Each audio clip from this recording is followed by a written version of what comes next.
No. All right. Hmm.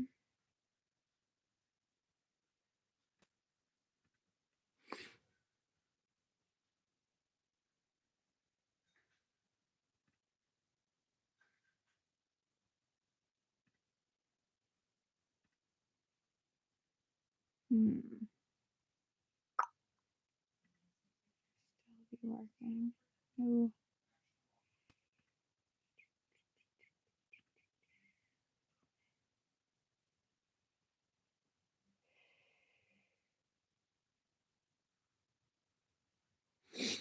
This is such a mess.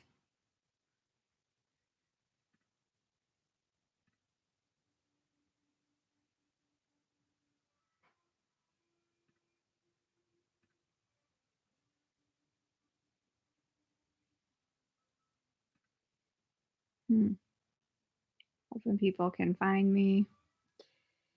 I'm in a lot of trouble with the link.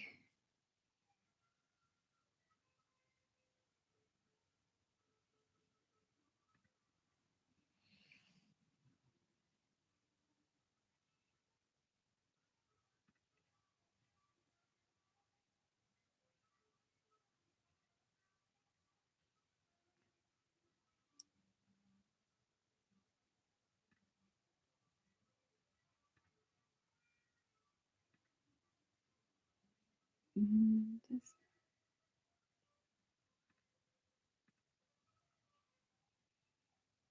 okay.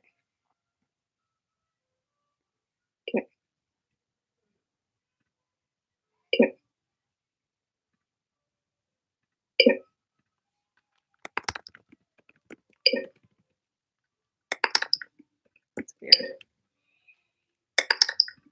That's weird.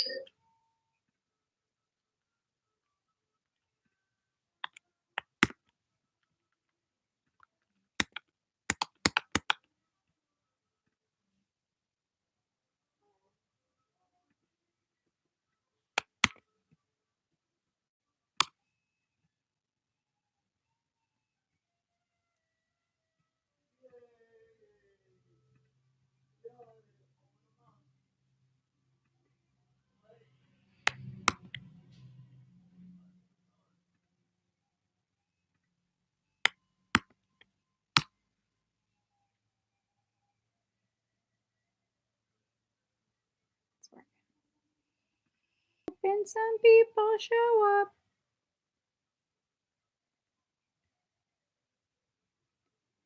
Not sure if that will happen. We don't have school till next year. All right. Well, if you're here, then you're interested in books and having a discussion, and you're clearly a smart kid that cares about the world, cares about society, and wants to have a real conversation. Right now, I don't have any viewers. I'm hoping some people will show up and be able to ask some questions. But even if you don't, I'm going to still make this video and post it so that you guys can benefit and will be able to use it to understand the novel that we started a few weeks ago. I hope it's light enough in here. I'm going to honestly just kind of hang out and talk about the book. Oh, it looks like some kids showed up. Yay! Hi, Lydia.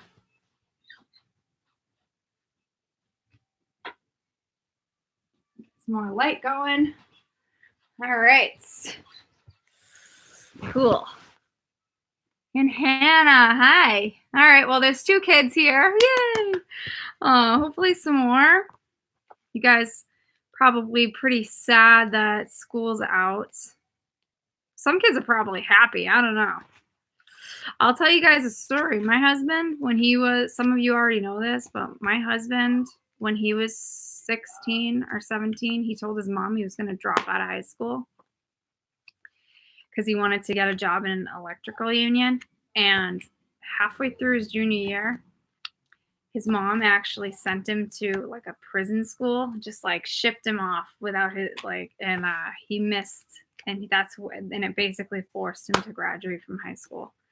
So when he was 17, he didn't get to have graduation or anything like that. So he can kind of relate to what the seniors are going through. But I'm sure you guys are sad that you're not going to get to have your prom. And yeah, that just it's pretty wild what's going on, and the fact that we're not going to be in school for the rest of the year. But frankly, I'm sad and I miss everybody, but I'm blessed because I get to spend time with my son and I just had him. And I'm so busy with that it's like I can't even pay attention to what's going on. So looks like a few other kids are showing up. It's awesome. I'll give kids a couple more minutes. If you guys have specific questions you want to ask me, go ahead and type those up.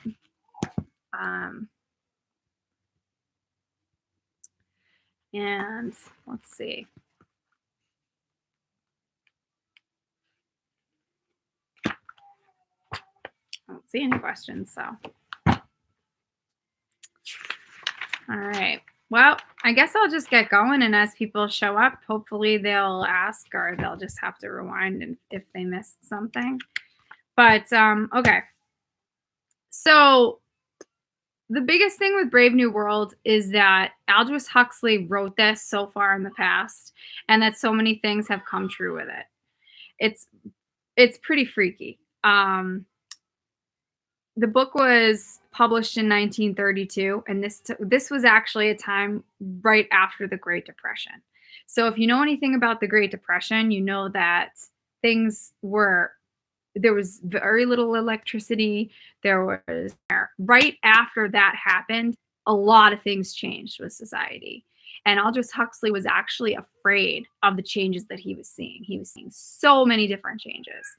The government was actually like putting a lot of new plans forward to try to help the economy and help all of the people get out of this economic travesty.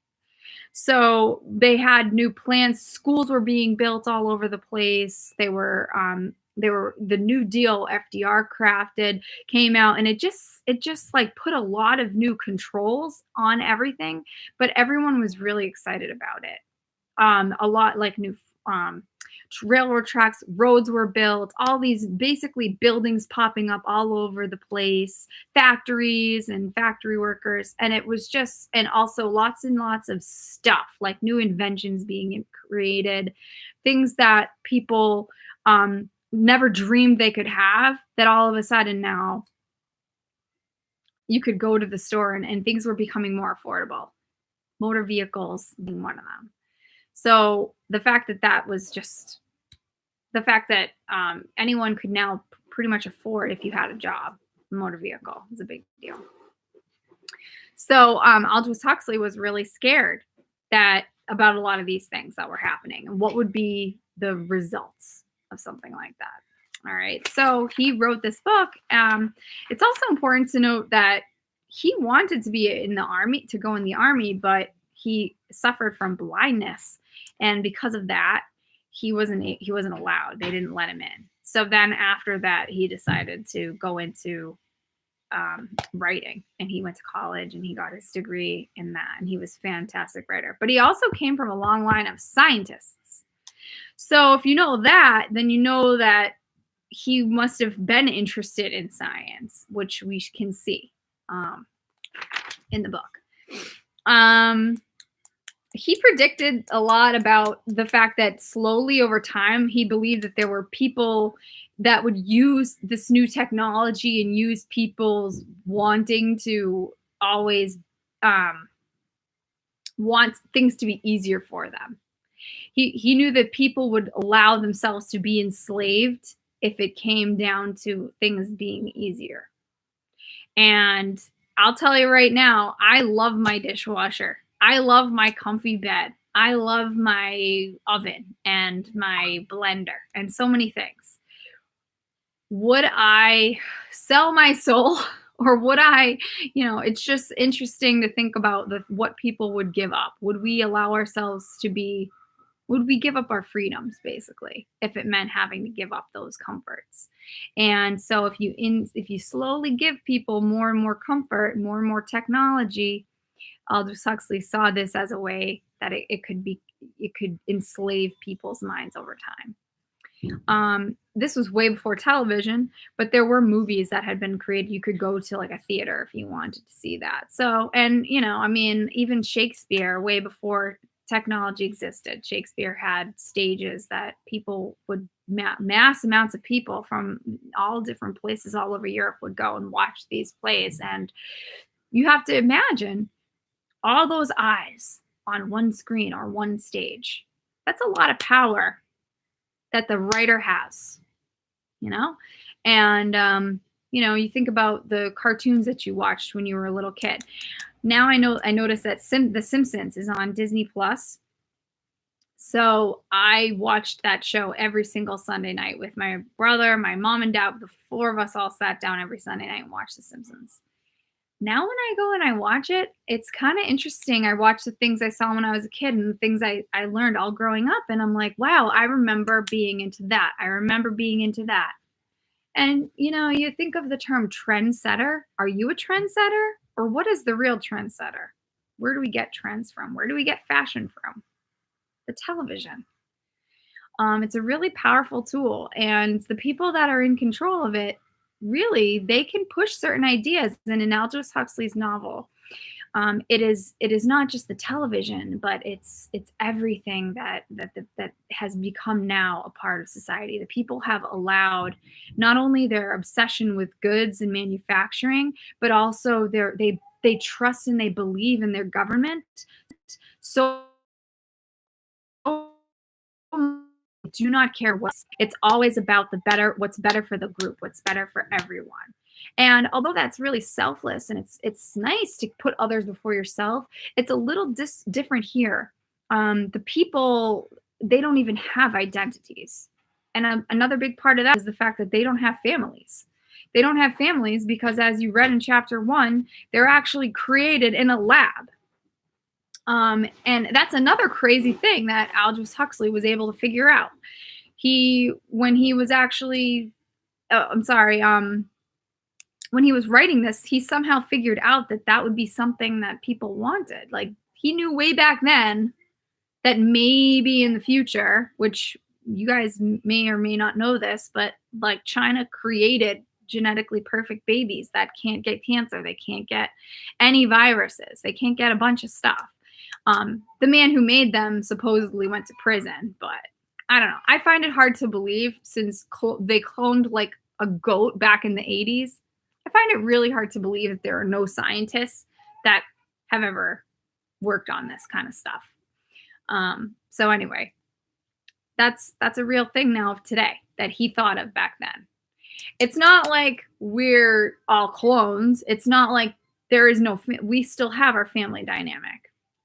But one thing you also know is that the book actually takes place in like 572 AF.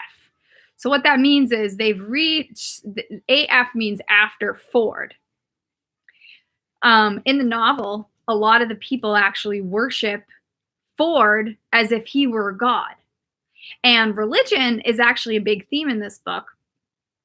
I'm kind of going all over the place a little bit right here, but I guess I'll just touch on a variety of themes. And then after I've done that, we'll go back and we'll go through the plot. And if you have specific questions, please ask, at any point, just type them in. So you may have noticed that in one of the chapters, they actually go to this like weird gathering. And this is where we get our first image of like what their faith is. They all worship. They go stand up and they actually draw like a T. And this is mocking the crucifix from Christianity. But the thing is they obsess with manufacturing and buy. They care more about buying than anything. You guys may be able to hear my baby's on the music he's listening to. My husband singing. So yeah, and that's something that they kind of hold over their heads. And later, when we read about John, you'll see that when they actually go to the reservation, it's like the people have this weird idea of religion. They don't read the Bible. They don't read, and they don't actually have their books. They just kind of fabricated this weird savage like ritual, and that's what they think their religion is. But anyway, that's another thing. All right, so what I'll do is I'll just kind of go through the chapters. So I have a bunch of notes. Wish I could see who's here. Oh well. All right, so the beginning of chapter 1, these kids are just walking through. Yeah, there is a movie, and I'm gonna post it. There's one on YouTube, and it's pretty good. We watched it last year with my students, and I do think that it will help. But it's good to start it after chapter like 8 or 9, because the movie shows stuff that happens later in the book in the beginning. So it'll be good to switch it around. Somebody just asked that question. Lydia did. So yeah, I'll point that out. It would be awesome to watch. Tell me if you guys like the book so far.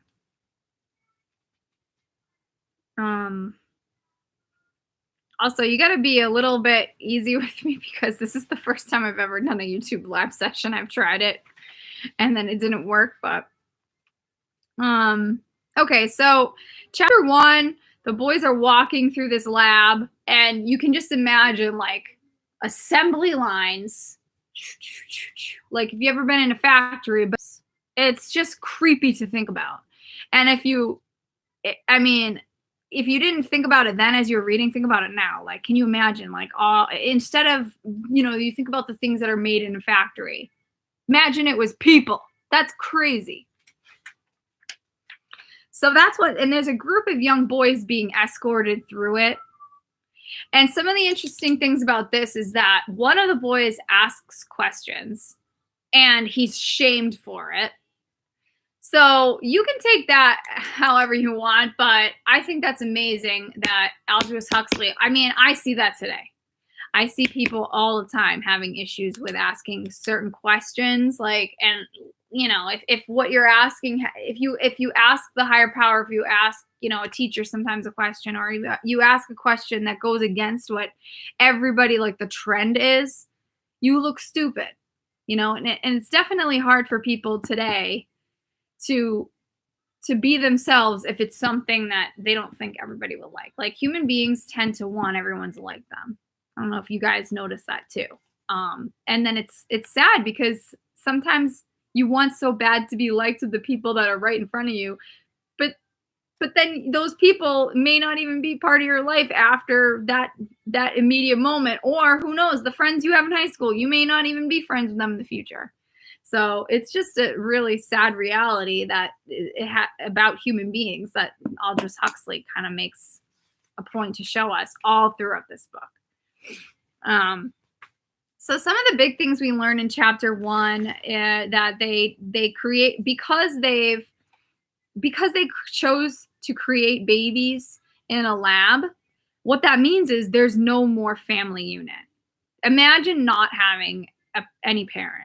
And instead, what that also means is the government raises the kids. So there's, and where, in a sense, kids today, some spend more time with their teachers than they do with their parents. So the COVID-19 thing is pretty scary. It's, it's been really difficult. But one thing that everyone's noticing is that parents are spending way more time with their kids than they ever have. Imagine a world where there were no parents, and where people were created in labs, and then after they're developed to be a certain age, then they go and they live with their teacher, who's basically a nurse. And some of the lessons that they're learning they actually use this thing called hypnopedia, which is in chapter 2. In Hypnopedia, it says that and I actually looked this up, and a guy back around the time of Aldous Huxley wrote this book. It was tested out, and people tried it. It's the idea that when you're listening to something when you're sleeping, that you can actually memorize things. So imagine you memorize, you're listening to a book, and then you wake up and you can memorize it line by line.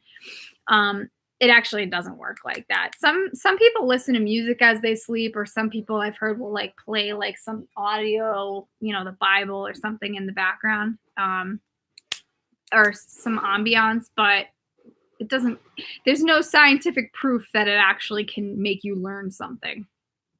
But in the book, this is actually how the government controls. It's a form of control. It's one way that they've actually enslaved all of the characters. The government uses the Hypnopedia to basically make the people think that they have their own free thought, but they don't. Many of the slogans are morals, and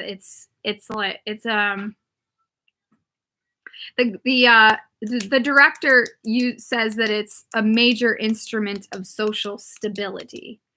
So in other words, even though all of the characters, all of the people of Brave New World think that they're free, and they choose to put everyone else in front of them, told them they don't even know it. And their own morals, what they think is what they see as right and what they see as wrong, are under the control of the government.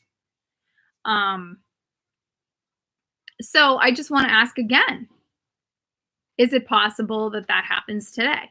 Maybe not quite to this degree, but do you think that people today, that their roles are adapted, are they based on what they watch and what they listen to on the media or on television? I'll say this, you can see a vast difference of different things through generations, and music and television, since that has occurred, people have, and society has drastically changed. So some big things that we should talk about are the Volkanovsky process, which is described in the chapter as a process by which they can clone lots and lots of people. It's a process in which they control the kinds of people that they create in these labs. And they can get 96 people or buds off of, one egg that they are embryo. They're trying to, eugenics is actually the study of trying to control the population through genes. And you guys learn about the Holocaust, so you know that Adolf Hitler was a eugenist. He wanted to completely destroy the Jewish population. So it seems as though in the book, that's something that like maybe Aldous Huxley believed that would be something in the future. Like they're elitists, or the people in charge, the people who control the media or control education or will eventually use certain means to eliminate certain types of races or types of peoples. So the Volkanovsky process is in a lab, creates many, many, many people, little people in jars at a time.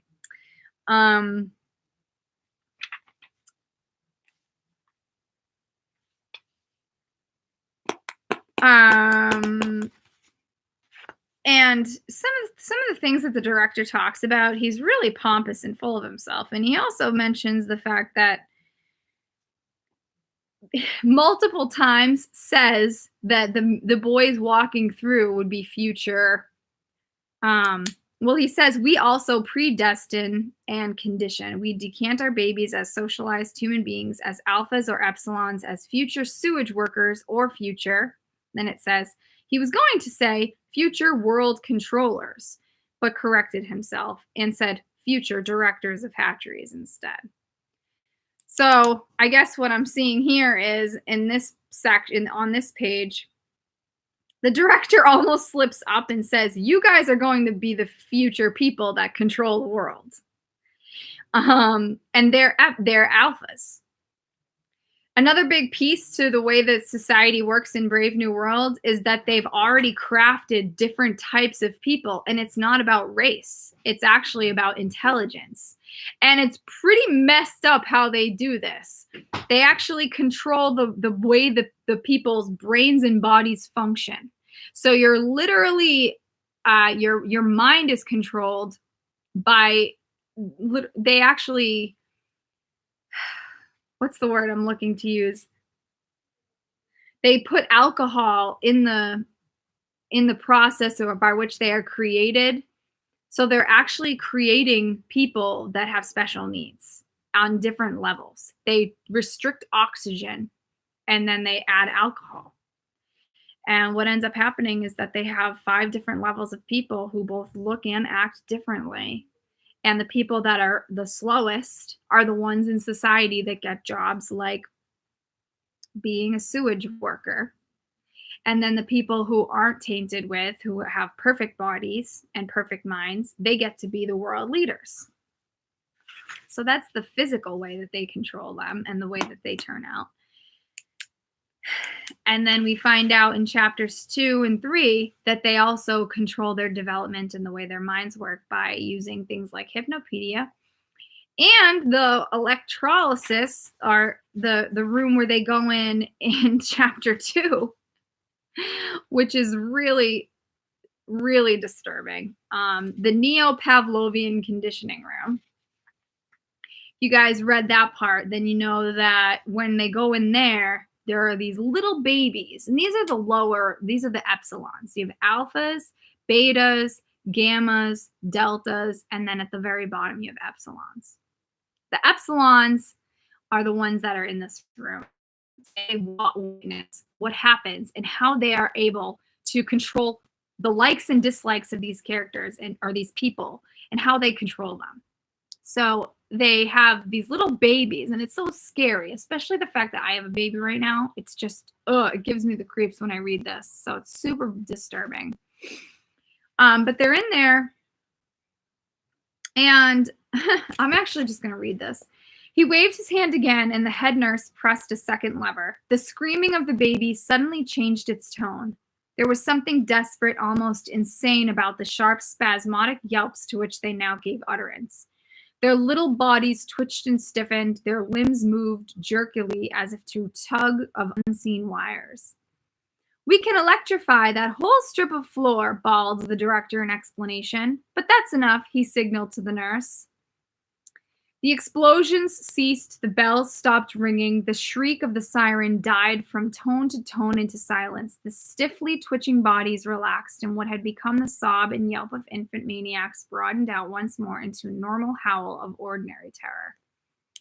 And what happened here is that the babies were exposed to books and flowers, and then immediately after, they were shocked, and really loud noises were going on. And this made the kids just freak out and not want anything to do with books or flowers or nature. And the director later talks about the fact that that they don't want epsilons to like nature. And this is actually doing them a favor, because think about it. If you're born and then you're told, no, you can't be president. Think about today. Kids today are told when they're born, usually, or when they're in school, that you can be mostly anything you want to be.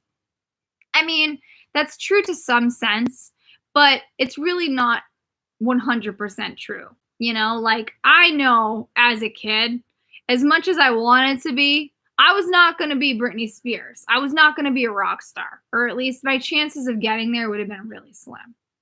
You know, I mean,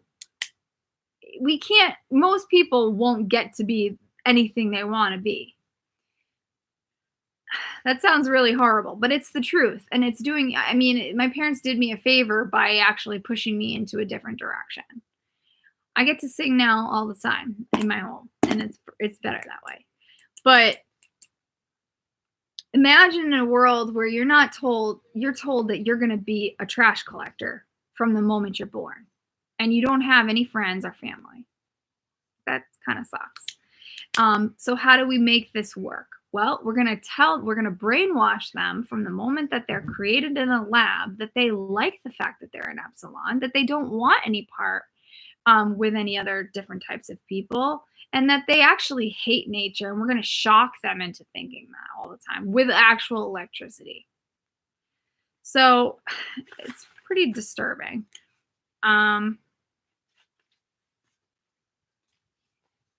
And that boy again asks a question, and the director, I don't know if you noticed this, but he totally brushes him off and makes him once again feel kind of stupid. And he actually explains the reason that we don't want them to like nature is because they won't, if people enjoy nature, they won't spend money. So let's convince them to go on the train and go out into the city and then go play sports outside, but there'll be sports where they have to spend a lot of money on equipment. Everything in Brave New World, you'll notice, is mechanized, meaning there's like mechanics. And I mean, baseball you could play with a stick and a ball, but a lot of sports today you do kind of need a lot of equipment. Not all of them. I mean, basketball, you need a ball and you can run around on the court. But in Brave New World, the sports that they play are more like, I don't know, golf. Like you need to buy a lot of things to play the sport. So that again adds to their idea of like consumerism. We need to buy a lot of stuff. And it kind of reminds me of even right now, like they're trying to keep the market going. A lot of people today right now that are out of work, they're able to buy things online, and everyone's getting these stimulus checks, and it's to try to get people to spend a lot of money and keep the market going. And even just like many times this has happened, not to this extent, but it's happened where the people are encouraged dramatically, like buy. It helps the economy, it helps everything if we buy. Imagine that, but tenfold in Brave New World. It's literally replaced all their morals, and their reason for living is to own stuff. I'm just thinking, like, if there's anything else that's confusing about chapters. So that's chapters 1 and 2. Chapter 3, the biggest thing, well, chapter 3, we have 3 different things going on. We still have still have the tour going on, but this guy named Alpha, Mustafa Mond, who's an alpha, shows up, and he gives a speech to the boys that are walking through, that are being given the tour. And what's really important about this part is just that Mustafa Mond makes it pretty clear that there are certain people who know certain things, that have information that no one else is made aware of. And even though, I mean, the most powerful tool and way to manipulate the people is by withholding information. And we know now that this is a time in the future where the people don't even, like, they almost have barely ever heard the word mother. They're freaked out when they hear the word mother, because they really can't even imagine. They can't imagine a world where people had their own babies. Like, whoa, that's weird. There are many times throughout this book that Aldous Huxley refers to a time that's a lot like our time, but to the people in Brave New World, it's really weird. And the family dynamic is one of those things that the people just can't even understand. They also can't understand, like as chapter 3 shows us, and chapters 4 and 5. They don't think it's normal to love someone. They don't think it's normal to engage in intercourse with the same person more than once. So that is clearly something that has been pushed into their minds by the government from a very young age. Think about it this way. If I'm the government, I want to control the people. What are ways that I do that? Well, it's limit any of the things that make the people powerful. When people have strong bonds with one another, they trust each other and they love each other, they are more of a threat to the government. So the government knows this, I mean, think about it this way. Like, you know, if you found out that something the government was doing was bad, you might let them do it to you, but are you going to let them do that to your child? Are you going to let them do that to your husband or your wife? Whatever. So when people care a lot about each other and they have close friendships, they're close loving relationships, they're going to fight, they're more likely to ask questions, or they're more likely to actually care. So that is one of the things that the government has to eradicate, and they've somehow managed to actually do it. And what they do is they make these children, from the point that they come out of these labs, when they come out, they're pretty much like 6 or 7 years old. And then they make them play weird erotic games. And that's what the boys walk in on in chapter 3. And there's one little boy that doesn't like it, and he's seen as the oddball. And what the nurses do is they take him out of there, and they think he's weird, and they assume he has some kind of a psychological disorder, and then they take him out of there, and then the games continue. It's some weird, a little weird game. So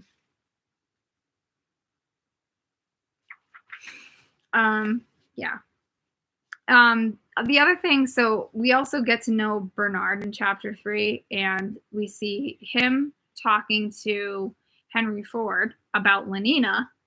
And then we also see Lenina talking to her friends about Henry Ford. And so as it's going kind of like bing, bing, bing, bing, bing, bing. And it's going from one conversation to the next, as Mustafa Mond is talking about the information. Now, this Mustafa Mond, he's one of 10, it says, world leaders. So that means 10 people at the tippity top rule everything below. That's kind of what our world is like. That's all I'm going to say. You can look at that if you want, but there's a very, very small number of people that are super, super like billionaires that control mass media. And then most people are below them. That's Mustafa Mond. He's one of these guys, and he's a super smart man. And he has, it says in his office, he has every book.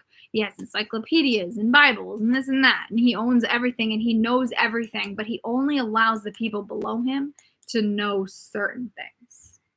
And withholding certain information has given him this power over everyone. And it's allowed that him and his others to craft society. And as he's talking about this, at the same time, we're going from Bernard and Lenina back and forth, who are two characters that will become main characters. And it shows us what this life is like for adults living in Brave New World. And Lenina, she really likes Henry Ford, and she's been dating this one guy for a month, and that's obscene. You also have Bernard, who's talking to Henry Ford, and Henry Ford, on the other hand, is like, hey, Bernard, you should go get Lenina. So it's really strange what's going on. Obviously, Henry Ford doesn't have the same kind of attachment for Lenina that Lenina has for him. And then we find out later that Lenina actually does go on a date with Bernard, and not only that, but pressures him into having intercourse with her on that very first night. Bernard's an interesting character. He was clearly some kind of mishap occurred in his creation. So he's an alpha, but he doesn't look like an alpha. He looks more like a delta or even an epsilon. He's short and he's kind of awkward looking. So, but because of that, it's almost like the fact that he's very different from everybody, it actually gives him this perspective on everything. He doesn't relate to anybody. He can't relate to all the other alphas. So maybe it's possible that this problem that he has with what he looks like has given him an ability to think for himself, because he wants to have Lenina, but not in just a fling. He actually wants to fall in love and be romantically involved with her. And he says that. But she doesn't like it. She can't take it. They take a helicopter ride, and they sit in there, and he says he loves the quiet. And think about it. Like, when it is peaceful, think about all the time that you have your phone on, or you have your TV on, or you have your music on. When does a person have time to just think anymore? It's kind of rare. It's difficult. So he finds this solitude in this helicopter with her, and then every time that it's silent, all she tries to do is make him pop a pill. Oh yeah, that's right. We didn't even talk about Soma yet. Oh my goodness. So Soma is another huge thing. Everybody, when they read this book, thinks that Aldous Huxley time traveled because he predicted that people would be popping pills. And look at our society today. I think it's something like 75% of all Americans take something, some kind of prescribed drug every single day. And then you have so many Americans. You have a drug epidemic right now. The oxycodone epidemic, where many doctors were actually prescribing this so much, and then people becoming addicted to other kinds of drugs as a result of that. So just really, really interesting that he was able to, and he makes that claim that he made this claim a long time ago that people would love taking medicine so much that they would give up their freedoms for it. So Lenina, and this is something that anytime any character in Brave New World feels uncomfortable for any reason, anxiety, fear, loss, anything, they take Soma. It's a special kind of new invented drug where it doesn't have any bad side effects, and you don't have a withdrawal.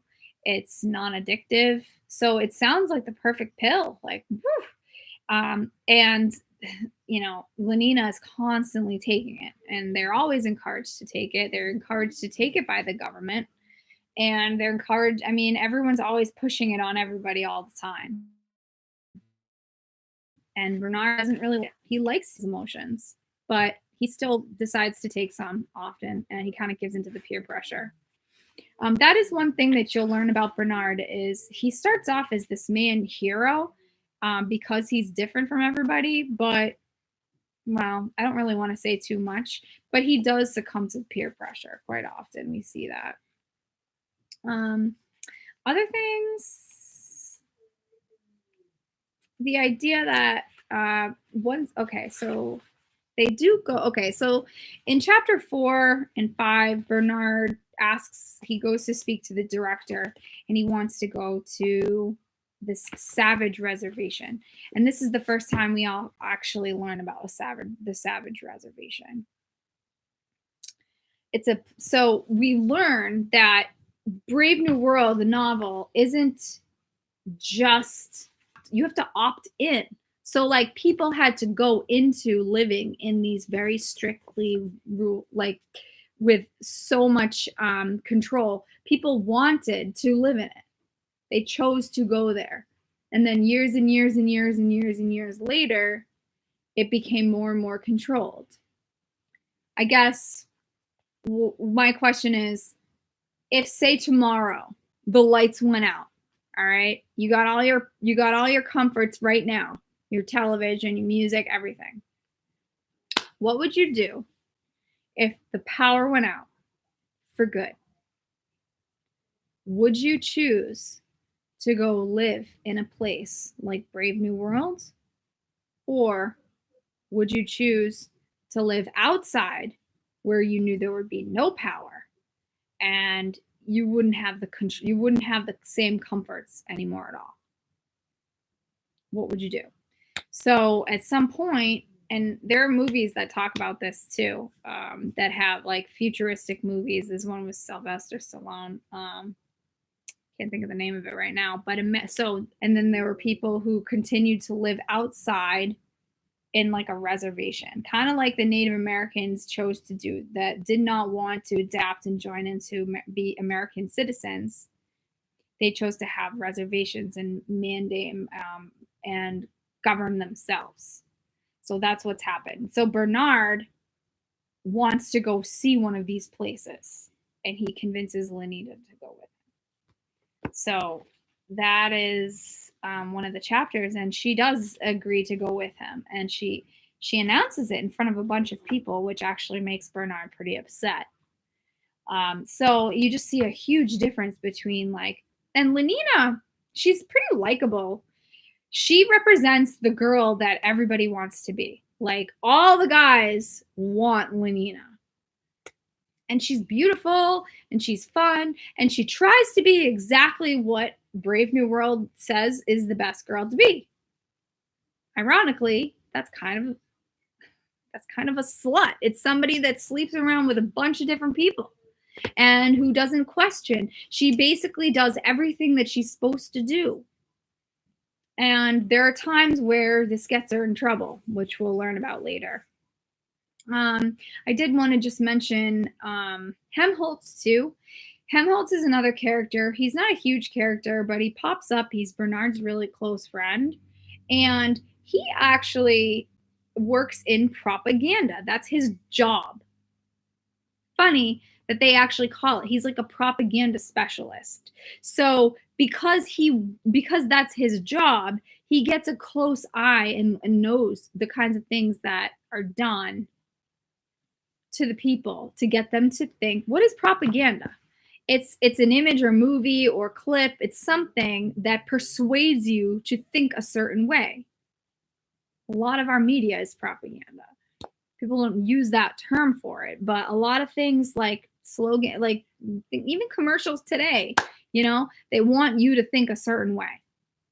And maybe because Helmholtz has this job, it's convinced him to see, or it's taught him that things are different. Helmholtz is good looking, gets to talking, and they both realize that there's just something missing in life. And I don't know. I've definitely felt like that before. And the reason that they're missing something is because think about it.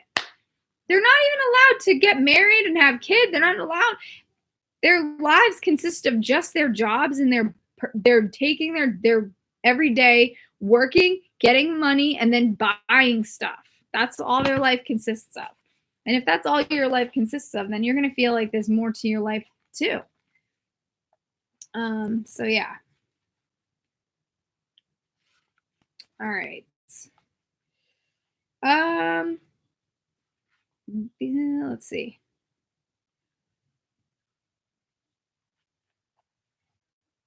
All right.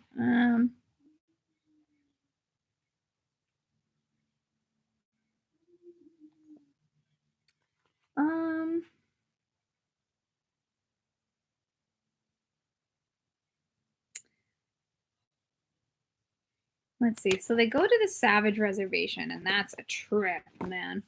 And that's where we get to meet John. John is going to take over to become the main character. He becomes the protagonist after this.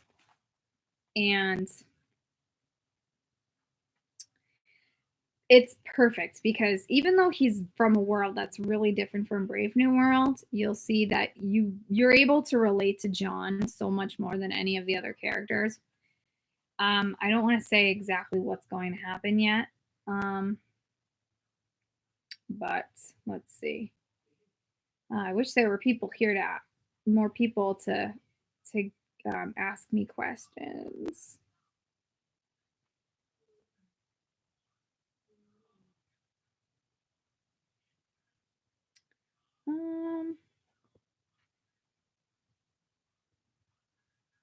I think I covered everything from chapters 5. All right.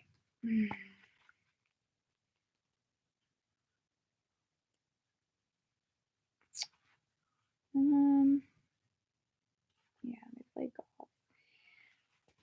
I kind of touched on the religion.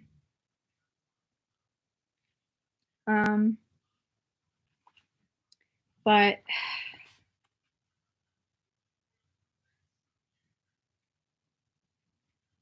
I guess all I'm going to do is I'm going to wrap up and talk about chapter 7 because I've gone through most of everything. Sorry, I'm saying a lot.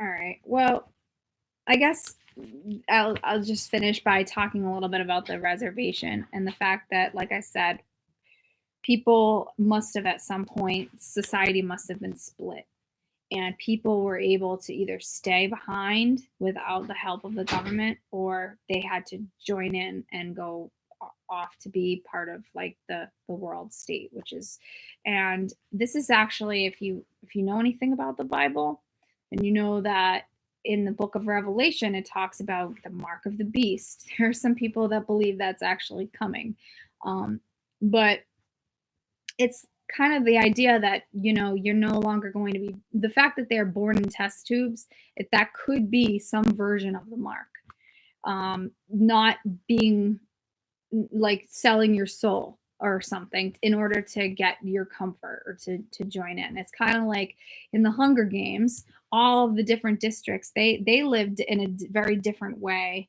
from the people that live in the capital. How the people in the capital get there, well, I don't know, but there's definitely a difference between them and then the rest of the people that live in the other 12 districts.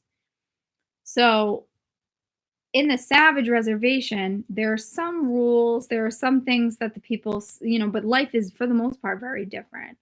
And we find out that this boy, John, who's now an adult, was born there not too long ago. And that the director who had told Bernard that he went to visit the Savage Reservation with a girl, we find out that he actually is the father to John.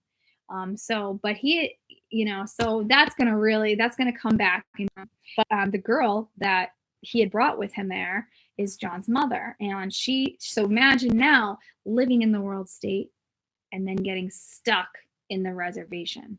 So going from one thing all the way back to the other. The people in the Savage Reservation have all the freedoms, sort of. They still have to deal with the problems amongst each other. They have things like death. They have to deal with loss and fear. It's like they're doing some weird kind of like a ritual type thing, and it's more of a combination of like Satanism, Christianity, and some, I don't know, some weird stuff going on there. There's a cross and some snakes and an eagle. But yeah, so